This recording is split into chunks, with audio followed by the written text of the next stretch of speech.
We'll now have Dr. Krishnendu Nandi speaking on ICG in macular diseases. Good afternoon, everybody. So welcome from our part to come to our IC. Nowadays, the FFA and ICG is going to be obsolete. Gradually, we are decreasing doing FFA and ICG day by day with the advent of new investigating modalities like OCTA, OCT. So, but still, there is some role of FFA, ICG in our day-to-day practice. So, I just want to highlight the role of ICG in our day-to-day practice. If you can see these fundus pictures, the first one is a full of hemorrhage obscuring the view, and the FFA shows nothing, no leak, whatever. But if you can see the ICG showing there's a branch of polyp there. So that is the beauty of the ICG. It can detect the which is not being detected by FFA.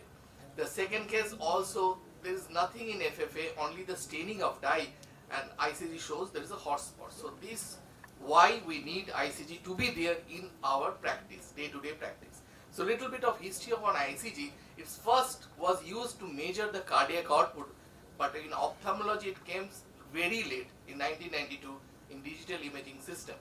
So properties, the most important properties is protein bound, and it works in infrared region 790 to 835 nanometer. This is important. So it is the advantage over the FFA. FFA cannot image in a hemorrhage, pigment, and if there is a detachment, FFA cannot image very beautifully, which the ICG can detect. So advantage, it has better information in a case of overlying hemorrhage and pigments. And less side effects. Side effects are much less severe. Sometimes anaphylactic shock is being reported, but much less. So these are the phases in nutshell, the phases of ICG. Most important is the early mid phase and the early late phase. There's a 3 to 15 minutes where everything get detected in the 3 to 15 minutes time. So going to a few paths, the definition, that is a hotspot. Hotspot is the area of abnormal fluorescence within less than 1 Dix diameter. Less than 1 Dix diameter. But the plaque, again the same thing, hyperfluorescence, but it is more than 1 Dix diameter in size. Now PCV is being defined as a focal or multifocal hyperfluorescent lesion, is a cluster or single in within 6 minutes of dye injection. This is being defined by the Everest study. And RAP lesion, again it is being detected late.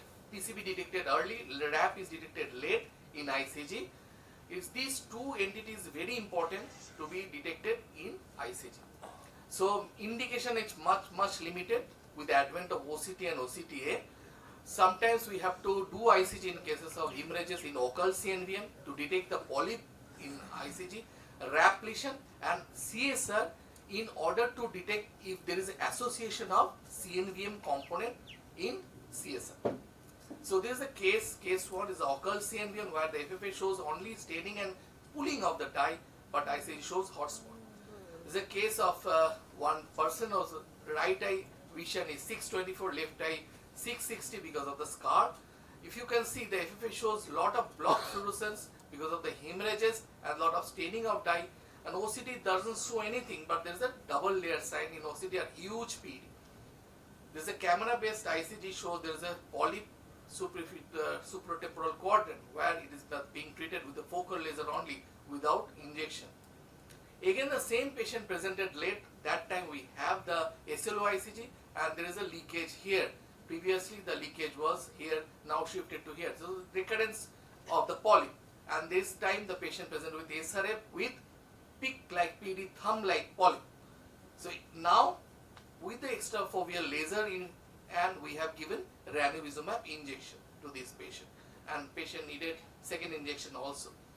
And this is another indication where there is a huge area of subretinal hemorrhage.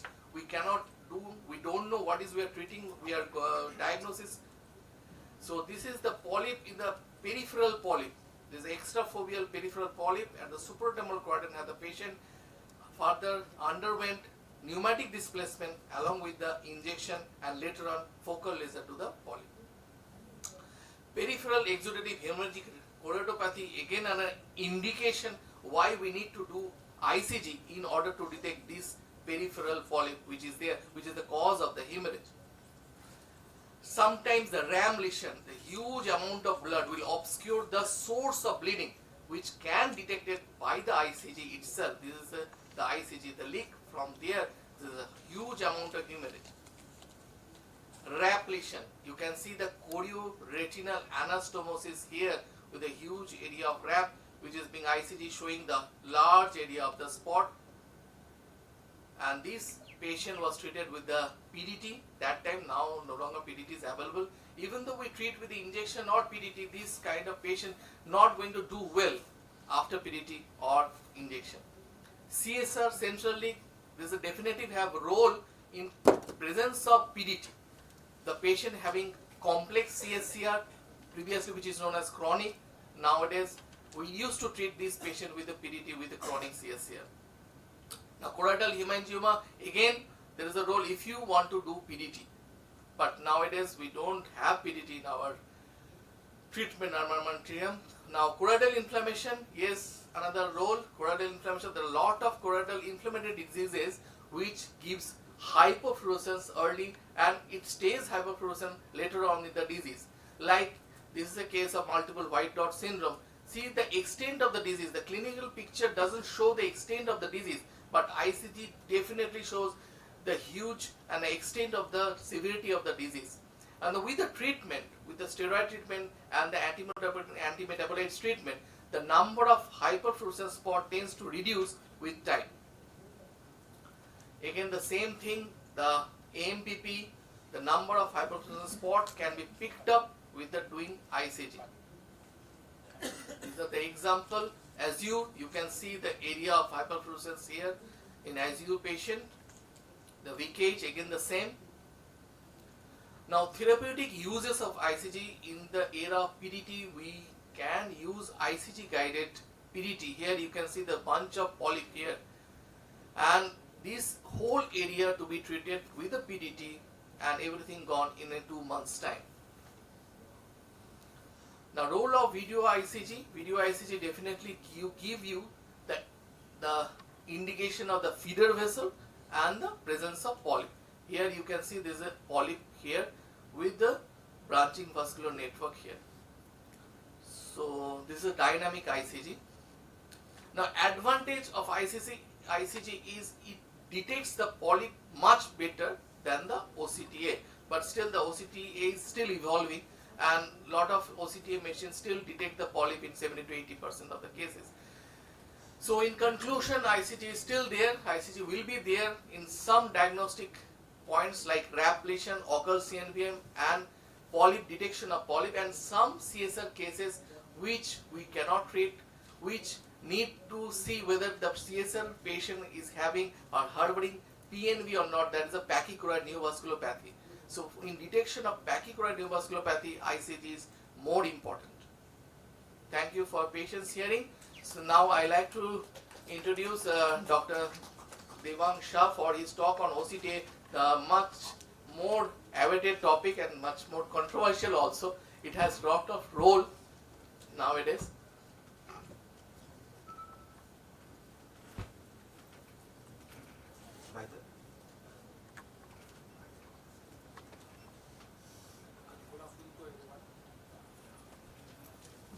Good afternoon to everyone.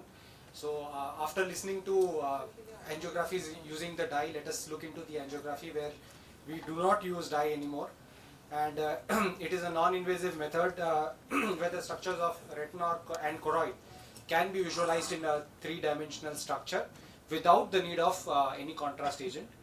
So it is basically